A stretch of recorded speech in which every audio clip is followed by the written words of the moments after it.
नमस्कार, मैं तरुण वर्मा और मैं एक क्लिनिकल साइकोलॉजिस्ट हूँ। इस वीडियो में मैं अपनी series mindfulness tips for OCD को आगे बढ़ाते हुए आपसे मेडिटेशन की एक एक्सरसाइज डिस्कस करूँगा कि ओसीडी के लिए मेडिटेशन एक्सरसाइज कैसे की जाती है और इसमें माइंडफुलनेस का क्या रोल है।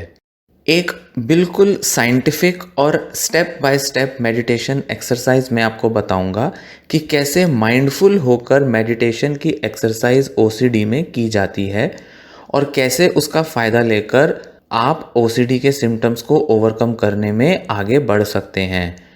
एक्सरसाइज बहुत सिंपल है, पर मैं थोड़ा डिटेल में आपको बताऊंगा कि कैसे इसको किया जाता है, किन किन चीज़ों का ध्यान रखना पड़ता है और कैसा एटीट्यूड बनाएं हम मेडिटेशन को लेकर, जिससे कि माइंडफुल होकर हम मेडिटेटिव हो पाएं और ओसीडी के सिम्टम्स को कम कर पाएं।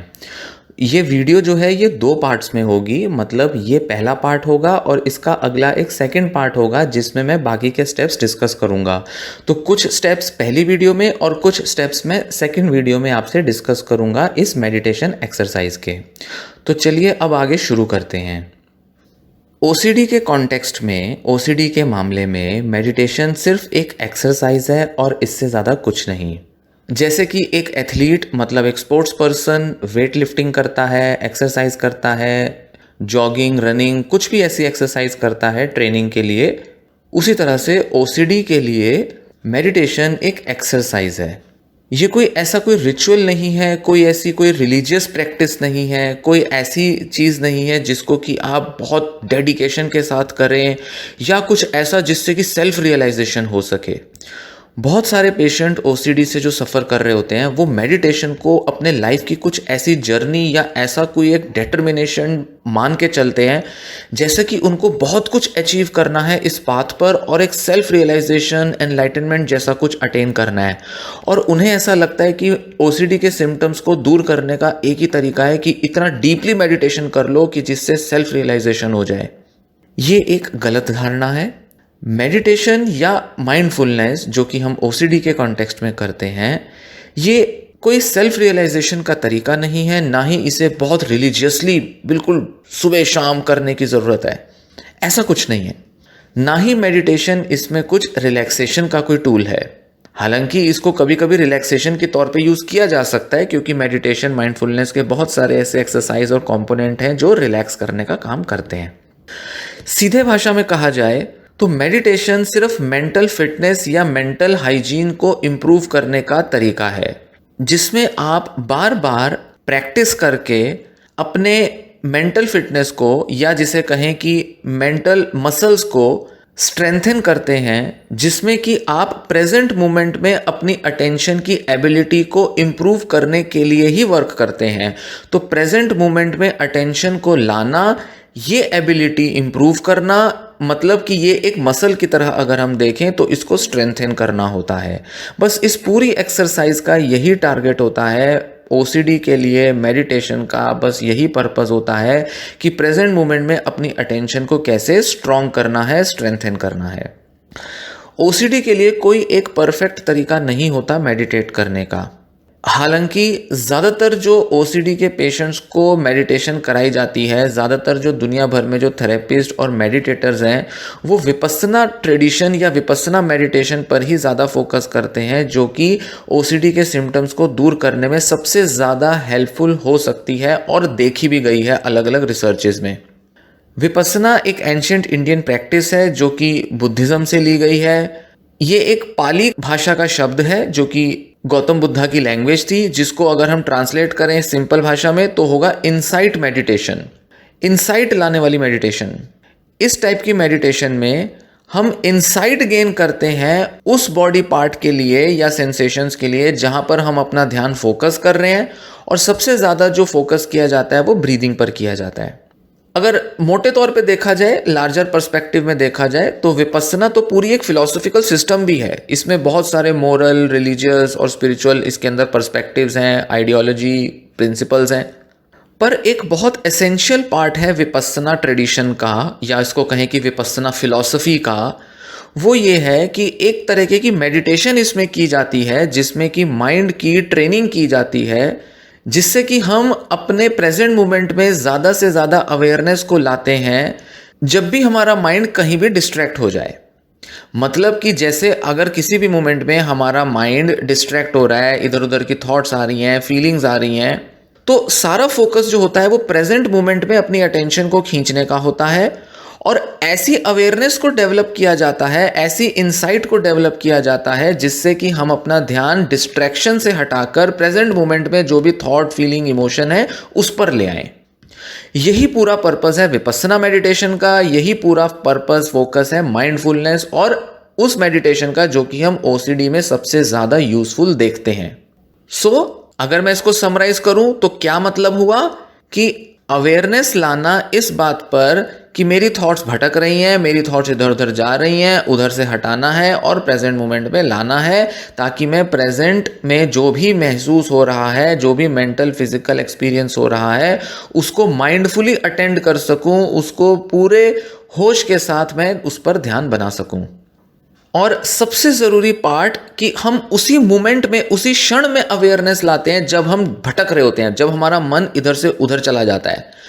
उस चीज़ की अवेयरनेस, उस मोमेंट की अवेयरनेस यहाँ सबसे ज़्यादा ज़रूरी होती है। मतलब आप कहीं ध्यान अपना केंद्रित कर रहे हैं, मान लीजिए आपने अपनी ब्रेथ पे, अपनी ब्रीदिंग पे, अपनी सांसों पर ध्यान लगाया और ध्यान लगाते लगाते किसी क्षण में आपका ध्यान जो है वो भटक गया, कोई विचार आपके मन में आ गए।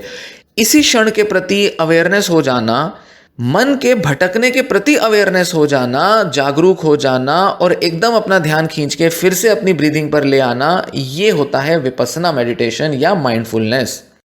आगे जो मैं आपसे एक मेडिटेशन का एग्जांपल डिस्कस करूंगा, उसको मैंने 5 स्टेप्स में ब्रेक किया है, जो कि आपकी आसानी के लिए ब्रेक किए गए हैं, जिससे कि आप ओसीडी के सिम्टम्स के साथ डील करने में यूज कर सकते हैं और इसी के साथ ओसीडी को मैनेज करने में अपनी मेडिटेशन की स्ट्रेंथ को बढ़ा सकते हैं। तो बेसिक सा एक फॉर्मेट होगा, बेसिक से कुछ स्टेप्स होंगे जो कि आपको एज इट इज फॉलो करने हैं।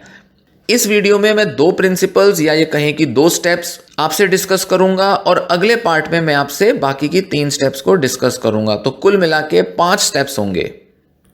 सबसे पहला स्टेप है एक सुटेबल प्लेस ढूंढना मेडिटेट करने के लिए। ये बहुत ज़रूरी स्टेप होता है किसी भी मेडिटेशन प्रैक्टिस का। एक ऐसा peaceful environment, helpful environment meditate करने के लिए ढूंढा जाना बेहद ज़रूरी है, जहाँ पर आपको प्राइवेसी हो और जहाँ पर फुल चांसेस हो कि आपको किसी तरह की डिस्ट्रैक्शन जो है वो परेशान नहीं करेगी। कई लोगों के लिए ये एक बिल्कुल चैलेंज हो सकता है ऐसी जगह ढूंढना, पर कोशिश कीजिए कि आप एक ऐसी जगह ढूंढ पाएं, आइडेंटिफाई कर पाएं, एक ऐसा सूटेबल स्पेस जहां पर आप डिस्ट्रैक्शन फ्री एनवायरनमेंट में मेडिटेट कर पाएं। हो सकता है कि आपके घर में बच्चे हों, लोग हों बहुत सारे, या ज़्यादा कमरे ना हों, आपको काम पे जाना पड़ता हो, आपके पास फ्री टाइम ना मिल पाता हो हो सकता है कि आपके पास बहुत ना के बराबर ऐसी लोकेशंस हों जहाँ पर आप आराम से बैठ सकें और जहाँ पर कोई आपको डिस्ट्रैक्ट ना करे और आप आराम से अपना पूरा अटेंशन अपने एक्टिविटी पर लगा पाएँ। शायद हो सकता है ऐसा आपके साथ हो और ज़्यादातर लोगों के साथ ऐसा होता है। इसलिए आपको पूरी तरह से कोशिश करनी होगी, अपना बेस्ट देना होगा कि कैसे आप एक ऐसी सिचुएशन, लोकेशन ढूंढ पाएँ जो भी आपके पास अवेलेबल है, या दिन में किसी भी समय जब आपके पास वो स्पेस अवेलेबल हो। कोई ऐसी जगह जहाँ पर आपको सच में बहुत ही मन की शांति, पीस ऑफ माइंड, या बिल्कुल ऐसा एकांत, अकेलापन महसूस हो सकता है जहाँ पर आप फुल्ली अपने साथ थोड़ा टाइम स्पेंड कर सकें और थोड़ा टाइम ऐसा निकाल सकें जिसमें आप पूरा कंप्लीटली खुद के साथ हो पाएँ, खुद को दे पाएँ ऐसा टाइम। हो सकता है कि आपको अपनी कार में वो टाइम देना पड़े, हो सकता है आपको अपनी छत पे जाना पड़े, हो सकता है बहुत सुबह सुबह अर्ली मॉर्निंग में आपको उठना पड़े, हो सकता है रात में सबके सोने के बाद आपको वो टाइम मिल पाए। कोई दिक्कत नहीं है, किसी भी टाइप से आपको वो जगह, वो टाइम मिले, वो बिल्कुल एप्रोप्रिएट होगा और बिल्कुल वैलिड होगा अगर आप मेडिटेट करना चाहते हैं और आप किसी भी तरह से मेडिटेशन में आगे प्रोग्रेस करना चाहते हैं।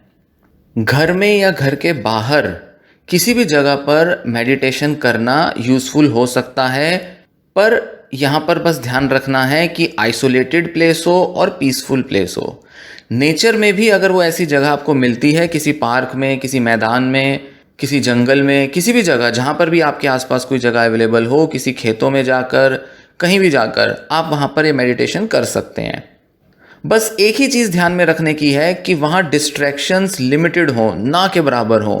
ये नहीं कि कोई ऐसी चीज़ आपका ध्यान खींच ले जिसमें आपका बिल्कुल ध्यान चला जाए, आपके थॉट्स चले जाएं, या आपको वो चीज़ें या वो लोग या वो हालात आपको डिस्टर्ब करते रहें, आपको चैन से एक जगह बैठने ही ना दें, या फिर आपका ही ध्यान उधर भटकता रहे। सेकंड पार्ट है इस मेडिटेशन एक्सरसाइज का, खुद को उस पीसफुल स्पेस में पोजीशन करना। ये भी आपने काफ़ी कॉमनली सुना होगा अगर आपने पहले मेडिटेशन के बारे में पढ़ा सुना देखा है तो, कि मेडिटेशन के लिए पहले आपको एक तरह की तैयारी करनी पड़ती है, एक तरह से खुद को प्रिपेयर करना पड़ता है, या जिसे कहा जाता है कि खुद को पोजीशन किया जाता है। जैसे कि बैठने की जगह बहुत ही कंफर्टेबल होनी चाहिए। मान लीजिए कि बहुत अच्छा कुशन का फ्लोर है, कालीन बिछा हुआ है, चद्दर गद्दे आपके ऐसे हैं जहाँ पर बहुत कंफर्टेबली आप बैठ पा रहे हैं, या आप एक बहुत ही कंफर्टेबल चेयर पर बैठे हुए हैं जिसमें कि पीछे की तरफ एक बैक में सपोर्ट है, आपके नीचे शायद हो सकता है तकिया पड़ा हो, पीछे कुर्सी के साथ भी तकिया पड़ा हो जो कि आपको कंफर्ट दे, लोअर बैक खासकर कि आपकी बहुत ज़्यादा दर्द ना करे इसलिए वहाँ पर कंफर्ट हो सकता है, देना पड़ सकता है।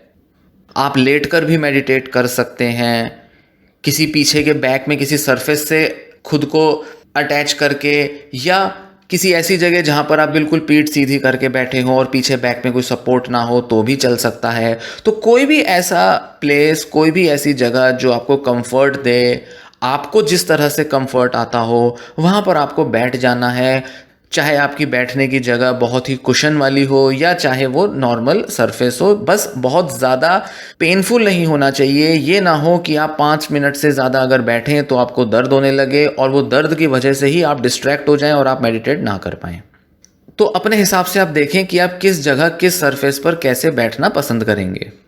सेकंड सबसे इंपॉर्टेंट इसमें चीज़ आती है कि जब आप बैठें कंफर्टेबल होके तो बैठें, बट सीधे रखें पीठ को झुका हुआ टेढ़ा मेढ़ा, शरीर को झुका हुआ ऐसे ना रखें।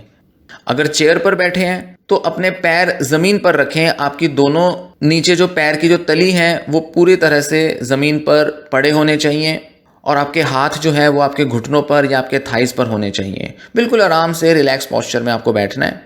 इसके बाद थोड़े से डीप ब्रेथ आपको लेने हैं, लंबी लंबी सांस लेनी है, लंबी लंबी सांस छोड़नी है, पर धीरे से लेनी है और धीरे से ही छोड़नी है, जोर जोर से सांस नहीं लेना। ये आपका मूड, आपका मेंटल स्टेट पूरा प्रिपेयर करने में हेल्प करेगा कि अब आप बस मेडिटेशन की तैयारी कर रहे हैं और अब आप बस मेडिटेशन करने ही वाले हैं। ऐसे आप खुद को बोल सकते हैं कि अब मैं बिल्कुल शांत हूँ, अब मैं बिल्कुल तैयार हो रहा हूँ, अब मैं पूरी तरह से मेडिटेट करने के मूड में हूँ, अब मैं मेडिटेट करने जा रहा हूँ, अब मुझे मेडिटेशन करना है। इस तरीके के स्टेटमेंट्स आप खुद से बोलें। अपना जेंडर अपने हिसाब से देखें, रहा हूँ, रही हूँ, जैसे भी आपको ठीक लगे आप उस तरह से वर्ड्स बोल सकते हैं। इसके बाद अपने आसपास के एनवायरनमेंट पर थोड़ा ध्यान दें। देखें कि आपको कैसा फील हो रहा है, किस टाइप का एनवायरनमेंट है, टेम्परेचर कैसा है, कैसा आपको बैठने पर या लेटने पर फील हो रहा है। क्योंकि ध्यान रखिए कि मेडिटेशन का, खासकर जो यहाँ पर जो हम मेडिटेशन कर रहे हैं उसका पूरा जो पर्पस है, टास्क है, वो इस बात पर डिपेंड करता है कि आप अपनी स्किल को मजबूत कर रहे हैं, प्रेजेंट मोमेंट में अपनी अवेयरनेस को लाने की स्किल। मतलब जितना ज़्यादा आप अपने प्रेजेंट मोमेंट के बारे में क्लियर होंगे, उसके बारे में अवेयर होंगे, उतना ही ज़्यादा ये बेटर होगा आपके लिए। तो जब थोड़ा सा आप सांस ले लें और अपने आसपास के माहौल के बारे में पूरी अवेयरनेस रख लें, इमीडिएट एनवायरनमेंट जो आपका है, उसके बाद आराम से अपनी आंखें बंद करें और नॉर्मली ब्रीथ करना शुरू करें। अभी आप लंबी लंबी सांसें ले रहे थे, अब आप नॉर्मल सांसें लेना शुरू करें, और नाक से ही लें और नाक से ही छोड़ें सांस, मुंह को मत इन्वॉल्व करें। अगर आपको किसी तरीके से चक्कर आ रहे हैं, किसी तरीके से आपको लगता है कि आपको बेचैनी महसूस हो रही है आंखें बंद करने की वजह से, तो आप आंखें खोल भी सकते हैं, पर आप अपनी नज़र अपने सामने के स्पेस में, जो कि थोड़ी सी ही दूरी पर जो स्पेस है, बस उसी तक अपने नज़रें टिका लें। बहुत दूर, बहुत डिस्ट्रैक्टिंग सा कुछ ऐसा ना हो सामने जिसपे कि आपको बार बार जो है भटकना पड़े, जिसपे कि आपका ध्यान बार बार डिस्ट्रैक्ट हो जाए। तो आपके सामने अगर कोई दीवार है या कोई भी चीज़ है, कोई पेड़ हो सकता है या खुला मैदान हो सकता है, कुछ भी हो सकता है, वहाँ पर जब आप नज़र दौड़ा रहे हैं तो किसी एक जगह पर ही कोशिश करें आपका ध्यान बार बार जाए, इधर उधर ना भटके। इसलिए अपनी विजन को एक जगह पर केंद्रित कर लें। और अच्छी चीज़ यह है कि कुछ ही दूरी पर, कुछ फीट की दूरी पर, 5-10 फीट की दूरी पर जो भी दिखाई दे रहा है उस पर ही ध्यान लगा लें। अब एक इम्पॉर्टेंट चीज़ पर ध्यान दें। आपने अक्सर सुना होगा मेडिटेशन करते टाइम ऐसा बोला जाता है, ऐसी डायरेक्शंस दी जाती हैं, इंस्ट्रक्शंस, कि जैसे कि अब आप अपना माइंड क्लियर कर लें, अब आप अपने मन को शांत कर लें, अब माइंड जो है वो बिल्कुल ब्लैंक हो जाए, कोई विचार ना आए, थॉटलेस महसूस करें। कई लोगों के लिए इस तरह की इंस्ट्रक्शंस काम करती होंगी, कई लोगों के लिए इस तरह की इंस्ट्रक्शंस हेल्पफुल होंगी, शायद वो इस चीज़ को अटेन भी कर पाएँ। पर ओसीडी के लिए ये बिल्कुल भी रिकमेंडेड नहीं है। अगर आपको ओसीडी है तो माइंड को ब्लैंक करना, मतलब माइंड को कंट्रोल करना, ये सबसे ज़्यादा डिस्ट्रक्टिव, सबसे ज़्यादा घातक सिद्ध होता है उन लोगों के लिए जिनको ओसीडी है। और कई लोगों का ओसीडी सिर्फ इसी वजह से शुरू होता है क्योंकि जब वो मेडिटेट करना शुरू करते हैं तो वो माइंड को क्लियर, माइंड को ब्लैंक करने की नीयत से, इंटेंशन से अपने अंदर ओसीडी डेवलप कर लेते हैं। क्योंकि ओसीडी मतलब परफेक्शन, ओसीडी मतलब blank state of mind, OCD मतलब फुल सेल्फ कंट्रोल।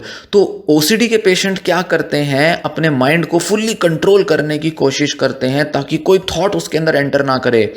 और जब भी उनको कोई थॉट एंटर करती है तो वो परेशान होना शुरू हो जाते हैं, वही थॉट्स अनवांटेड बन जाती हैं और ऐसे कई लोगों का ओसीडी शुरू हो जाता है। खासकर जिन लोगों को प्योर ओसीडी है, उनका ओसीडी मेडिटेशन की वजह से ट्रिगर हो सकता है।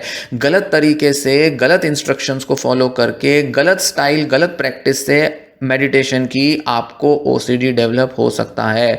तो इसलिए अगर आपको मेडिटेशन में मास्टरी हासिल करनी है, इस एक्सरसाइज से अपने ओसीडी को ओवरकम करना है, तो बिल्कुल भी कोशिश ना करें कि आपको अपना माइंड बिल्कुल क्लियर करना है, बिल्कुल ब्लैंक करना है। ध्यान रखें इस बात को।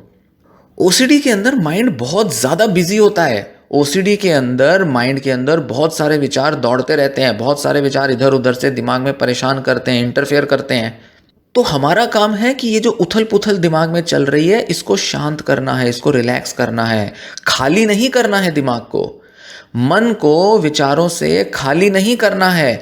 बस ये जो उथल पुथल, एकदम से जो उत्तेजनाएं दिमाग में उठ रही हैं, इतना जो डिस्ट्रैक्शंस हो रहा है, इतना जो नेगेटिव थॉट्स, इतनी ऑब्सेशंस आ रही हैं, उनको रिलैक्स करना है, सॉफ्टन करना है, हल्का करना है, नरम करना है, ना कि माइंड को सख्ती से ब्लैंक और एम्प्टी करना है।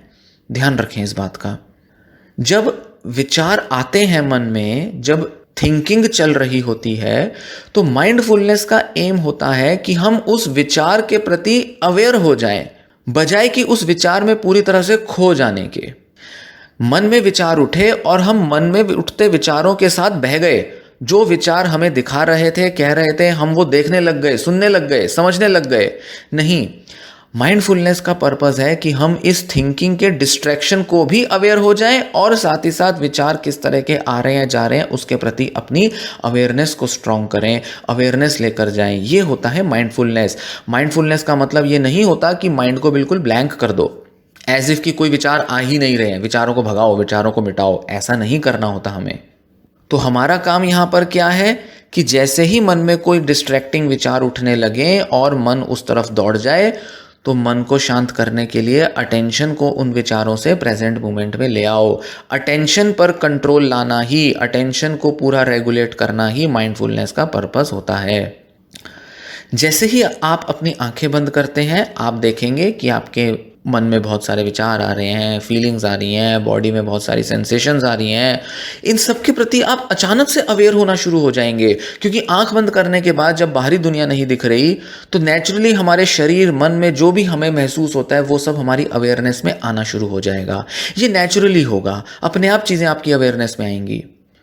तो थोड़ी देर बाद ही आपको ऐसा लगेगा कि बहुत नॉइजी हो रहा है, मतलब बहुत शोर शराबा मच रहा है दिमाग के अंदर, दिमाग में उथल पुथल मच रही है। आप डिस्ट्रेस में आना शुरू हो जाएंगे, आपको परेशानी होनी शुरू हो जाएगी। इस सारी परेशानी को अलाउ करो, आने दो इस परेशानी को, इस डिस्कम्फर्ट को डेवलप होने दो। इस डिस्कम्फर्ट के साथ आपको रहने की आदत बनानी है, इस डिस्कम्फर्ट को महसूस करना है, इसके प्रति अवेयरनेस लानी है। यही वो मोमेंट है जिसके अंदर आप अभी मौजूद हैं। सो बेहतर यही होगा कि इस टाइम ये जो डिस्कम्फर्ट महसूस हो रहा है, सबसे पहले इसी से अपनी अवेयरनेस को शुरू करें। क्यों? क्योंकि हम प्रेजेंट मोमेंट की बात कर रहे हैं। प्रेजेंट मोमेंट का मतलब ये है कि इस पल में, इस क्षण में जो भी है उसके प्रति अवेयरनेस लानी है। तो आंखें बंद करके अगर डिस्कम्फर्ट भी महसूस हो रहा है, बड़ी सारी थॉट्स फीलिंग्स महसूस हो रही हैं, उथल पुथल महसूस हो रही है, तो इसके प्रति ही अवेयरनेस ले आना, यही इस प्रेजेंट मोमेंट की माइंडफुलनेस कही जाएगी। इसलिए मेडिटेशन की शुरुआत आप डिस्कम्फर्ट से ही करें। मेडिटेशन की शुरुआत आपको परेशानी से, स्ट्रेस से ही शुरू करनी है। ध्यान रखें, आपको अपने मन में ये बात कहनी है, ये रहा मैं, अभी इस वक्त, इस पल में, इस मोमेंट में, ये हूँ मैं, सामने खड़ा हूँ, सामने देख रहा हूँ अपने अंदर उठ रही सारी भावनाओं, सारे विचारों और सारी सेंसेशंस को, और मैं इस पल, इस क्षण में जो भी महसूस हो रहा है, जो भी मेरे मन में दिख रहा है, मैं उसके प्रति पूरी तरह से साक्षी हूँ, पूरी तरह से अवेयर हूँ। ये है आपकी प्रेजेंट मोमेंट अवेयरनेस, जो आपके डिस्कम्फर्ट के प्रति है, जो भी आपको आंख बंद करते ही महसूस हो रहा है या कुछ भी महसूस हो रहा है। हो सकता है बहुत ज़्यादा डिस्कम्फर्ट ना भी महसूस हो, जो भी महसूस हो बस उसी को लेकर अवेयरनेस लानी है। इसलिए मैं फिर से एम्फेसाइज करूंगा, मेडिटेशन का मतलब आपके लिए, स्पेशली अगर आपको ओसीडी है, आपके लिए मेडिटेशन का मतलब ये नहीं है कि मन को एकदम रिलैक्स कर दिया जाए और मन को एकदम स्टिल कर दिया जाए, रोक दिया जाए, एकदम साइलेंट और क्वाइट हो जाए माइंड। ये नहीं करना है। जबकि आपका मन तो आपको बहुत ज़्यादा एक्टिव दिखाई पड़ेगा, क्योंकि हम सभी का मन ऐसा होता है, एक्टिव होता है माइंड, पर ओसीडी में तो और भी ज़्यादा एक्टिव होता है माइंड। इसीलिए वो सारी सेंसेशंस, थॉट्स जो आपके एक्टिव माइंड में आपको दिखाई दे रही हैं, महसूस हो रही हैं, उसको बस नोटिस करो, आगे बढ़ो, देखते जाओ, महसूस करते जाओ, अवेयरनेस लाते जाओ, और खुद को बड़े आराम से, जेंटली अपने को बोलो कि आप कैसा महसूस कर रहे हैं इस मोमेंट में। खुद को कहो ये बात।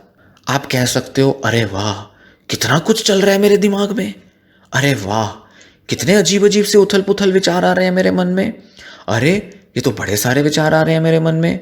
ये बिल्कुल सही होगा ऐसा कहना। यही आपकी माइंडफुल स्टेटमेंट है, यही आपका वो कथन है, वो वाक्य है, वो स्टेटमेंट है, वो सेंटेंस है जो आपको खुद को बोलना है। क्यों? क्योंकि ये आपको माइंडफुल बनाने में हेल्प कर रही है ये स्टेटमेंट।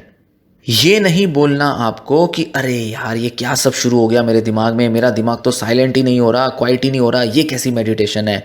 जैसे ही आप ये बोलते हो कि अरे ये क्या हो रहा है मेरे साथ, ये क्या फालतू के विचार आ रहे हैं मेरे मन में, मेरा मन तो शांत होना चाहिए था, मेरा मन तो रिलैक्स करना चाहिए था, साइलेंट होना चाहिए था, स्टिल होना चाहिए था, ये कैसे विचार आ गए मन में। जैसे ही आप ऐसा बोलते हो, ऐसा अपने को कहते हो, तो आप माइंडलेस हो रहे हो। मतलब आप अपने प्रेजेंट मोमेंट से दूर भागने की कोशिश कर रहे हो, उसको अवॉइड करने की कोशिश कर रहे हो। आप अपने प्रेजेंट मोमेंट में जो महसूस हो रहा है, जो फील हो रहा है, उसको रेजिस्ट कर रहे हो, उसको एक्सेप्ट नहीं कर रहे हो। जब आप ये कहते हो कि मेरे मन में जो भी इस टाइम उठ रहा है वो सही नहीं है, वो वेस्ट है। इसलिए इस तरह की स्टेटमेंट्स यूज़फुल नहीं होती, और इसीलिए बहुत से लोग मेडिटेशन में ग्रो नहीं कर पाते, सक्सेसफुल नहीं हो पाते, क्योंकि वो मेडिटेटिव होते ही सबसे पहले अपनी एक्सपेक्टेशंस को इतना हाई कर देते हैं कि उनका मन होता है कि भाई हमें तो रिलैक्स और शांत होना चाहिए था, ये तो बिल्कुल उल्टा हो रहा है। इसीलिए बहुत से लोग प्रेजेंट मोमेंट में जब अपनी अवेयरनेस नहीं लाते तो उनकी मेडिटेशन सक्सेसफुल नहीं होती।